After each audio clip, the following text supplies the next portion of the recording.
किस महीने में क्या चीज़ खानी पीनी चाहिए जिससे कि आपको कोई बीमारी हो ही ना। चिया सीड्स आप खा सकते हैं, तिल खा सकते हैं, अखरोट, बादाम, काजू, ये चीज़ें आप खा सकते हैं। चने के साथ आपको गुड़ बिल्कुल नहीं खाना है। दूध आपके शरीर को गर्म रखता है, तो दूध का प्रयोग आप ज़्यादा से ज़्यादा करें। आपको तली भुनी चीज़ें बिल्कुल नहीं खानी है, आपको मूली खानी चाहिए।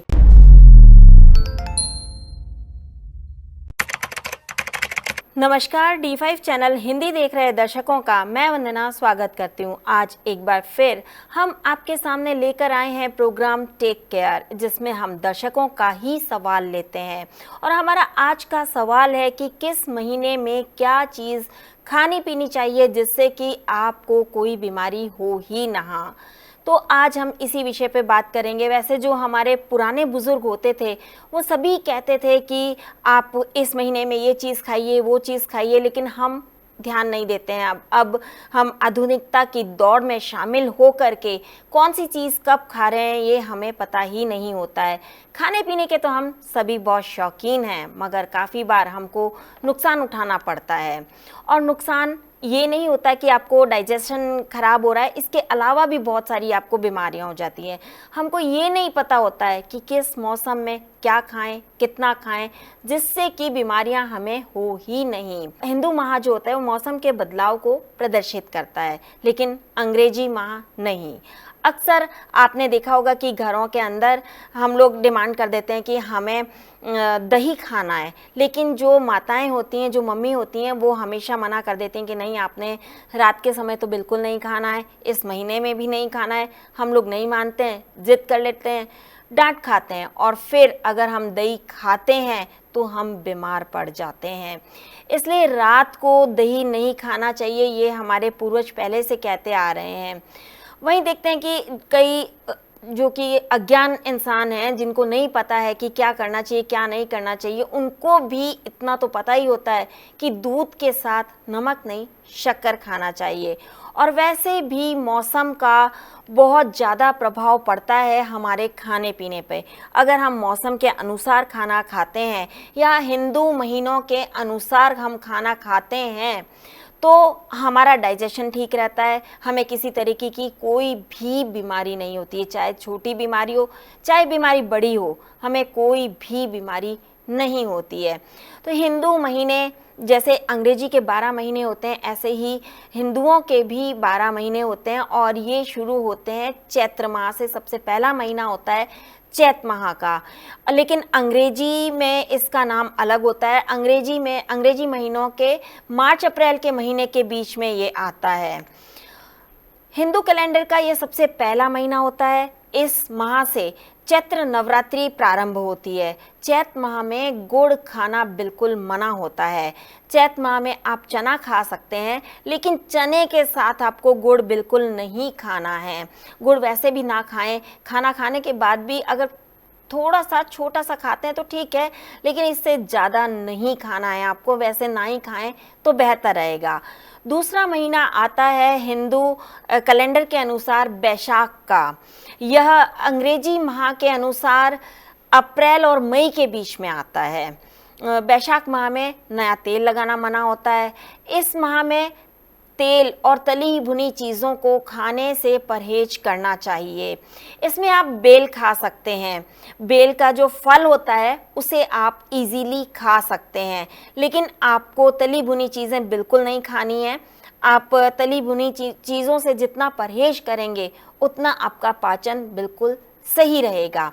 इसके बाद तीसरा महीना आता है ज्येष्ठ का। यह महीना अंग्रेजी माह के अनुसार मई और जून के बीच में आता है। ज्येष्ठ माह को जेठ माह भी कहा जाता है। जेठ माह में दोपहर में चलना खेलना सब कुछ मना होता है, क्योंकि इस महीने में गर्मी बहुत ज़्यादा होती है। ज़्यादा घूमना फिरना स्वास्थ्य के लिए ठीक नहीं होता है। ज़्यादा सोना वैसे ठीक रहता है, लेकिन इस माह में आपको सिर्फ और सिर्फ बेल खाना होता है। ज़्यादा से ज़्यादा जितना आप ज़्यादा बेल खाएंगे वो आपके शरीर को ठंडा रखेगा। आप बेल का शेक पी सकते हैं, आप बेल के फल को वैसे ही खा सकते हैं। तो गर्मी में आपको पता है वैसे भी पानी ज़्यादा पीना चाहिए, नारियल पानी भी पीना चाहिए। ज्येष्ठ माह में सबसे ज़्यादा गर्मी होती है और गर्मी से बचना इस माह में बहुत ज़रूरी होता है। इसके बाद महीना आता है आषाढ़ का। ये चौथा महीना होता है और अंग्रेजी महीने के अनुसार जून जुलाई के बीच में आता है। आषाढ़ माह में पका हुआ बेल नहीं खाना चाहिए। इसमें हरी सब्जियों का सेवन भी थोड़ा कम करना चाहिए, लेकिन इस माह में खेल कूद खूब करना चाहिए, कसरत बहुत करनी चाहिए। ये सबसे ज़्यादा अच्छा महीना होता है कसरत के लिए, क्योंकि आपने जितना भी आप कुछ खाते पीते हैं वो इस माह में कसरत करके कम कर सकते हैं। मतलब कि अगर आप पे मोटापा बढ़ गया है तो इस माह में आप लगातार कसरत करेंगे तो मोटापा भी कुछ कम हो जाएगा। इसके बाद महीना आता है सावन का, जिसे कि श्रावण मास भी कहा जाता है। ये अंग्रेजी महीनों के अनुसार जुलाई अगस्त के बीच में आता है। वैसे भी आपको पता होगा कि सावन माह में हरी साग सब्जियां खाना बहुत ज़्यादा मना होता है। हरी पत्तेदार सब्जियां आपको बिल्कुल नहीं खानी चाहिए। दूध और दूध से बनी चीज़ें नहीं खानी चाहिए। इस माह में हर्रे खाने चाहिए। हर्रे को हरिद्र या फिर हरड़ भी कहते हैं। वैसे भी आपने देखा होगा कि कई लोग कहते हैं कि हमने इस महीने में पालक खाया तो हमें पचा नहीं।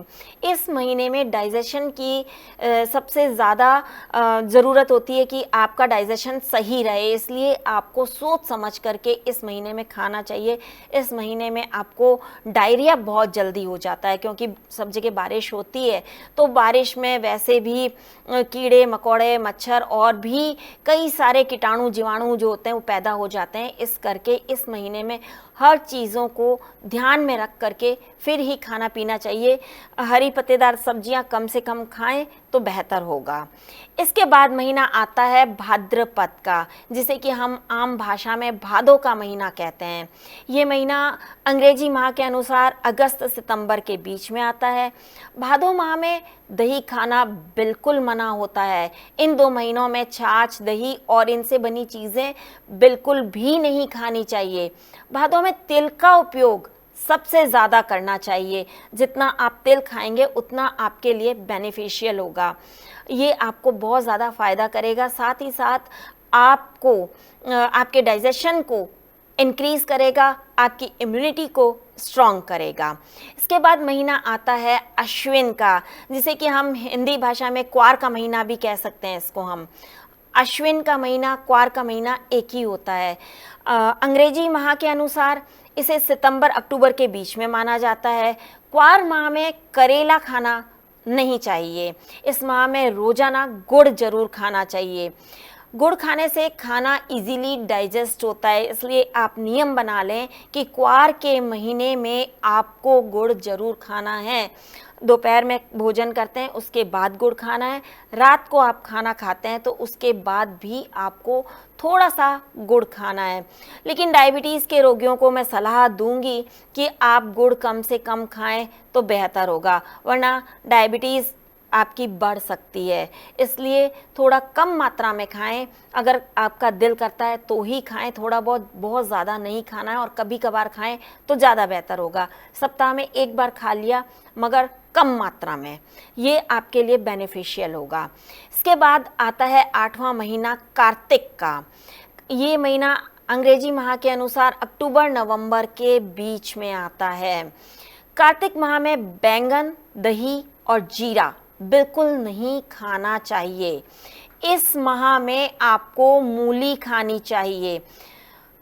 इस माह में अगर आप बैंगन, दही कुछ भी खाते हैं तो इनडाइजेशन की प्रॉब्लम हो जाती है। जीरा भी नहीं खाना चाहिए, क्योंकि जीरे की तासीर ठंडी होती है, बहुत ज़्यादा ठंडी होती है। इस करके इस महीने में जीरा खाने को मना किया जाता है। इसके बाद अगला महीना आता है मार्गशीर्ष का। मार्गशीर्ष को अगहन का महीना भी कहते हैं और अंग्रेजी माह के अनुसार नवंबर दिसंबर के बीच में आता है। इस समय भोजन में जीरे का उपयोग नहीं करना चाहिए। तेल का उपयोग कर सकते हैं, मगर तेल का उपयोग कम से कम करना चाहिए। तेल वैसे भी कम खाना सेहत के लिए बहुत अच्छा होता है। वही बात कि जीरा ठंडा होता है, इसलिए जीरे का उपयोग नहीं करना चाहिए।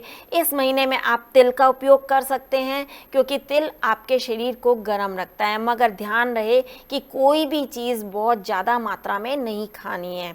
चिया सीड्स आप खा सकते हैं, तिल खा सकते हैं, अखरोट, बादाम, काजू, ये चीज़ें आप खा सकते हैं, मगर ध्यान रखें कि ये आपको एक लिमिटेड मात्रा में ही खानी है, आपको बहुत ज़्यादा मात्रा में नहीं खाना है।